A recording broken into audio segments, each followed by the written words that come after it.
Congressman Michael Waltz, who represents Florida's 6th Congressional District from Lake County to Volusia to Flagler. And Mike is also an Army vet. And one of the things that you've been working on is trying to get the Department of Defense to increase contracts with veteran-owned businesses. How's that going?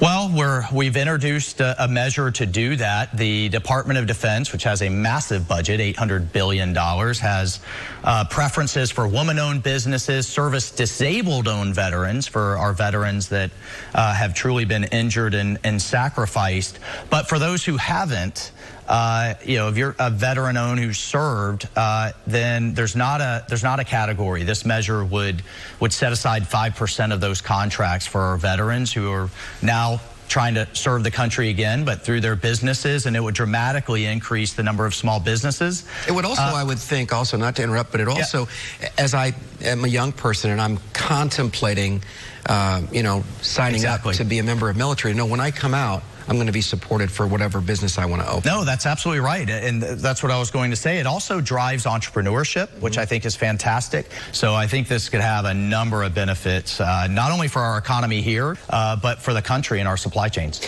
You've also worked to secure funding for Embry-Riddle Aeronautical University and Stetson. And high-tech projects are really at the crux of this. Well, look, we're going to be nearly 1 million jobs short in the STEM fields over the next decade. Embry-Riddle is producing drone pilots, planners. They have a space incubator there for the new space economy. There's 3 private space stations that are now under various stages of construction that'll be doing everything from growing artificial limbs in zero gravity to 3D printing in space. Eventually, when we man the moon, it's actually the infrastructure will be 3D printed up there. So all of that is coming out of the science and tech fields, out of Embry-Riddle. And Stetson just remains, I think, just a fantastic small university that's cultivating, the next thinkers for this great nation. What I've tried to do is partner industry with these universities, from Boeing to the space companies and others, and say, look, you invest in your workforce. They're right here. We want them staying in Florida, though. We want them coming out and getting jobs and then working right here. Yeah, full disclosure, 2 out of my 3 kids, Stetson and Embry-Riddle graduates. You've also worked really hard on algae blooms, the harmful algae blooms. Where do we stand on that? Well, it ebbs and it flows, and I've passed measures to fund studies of it.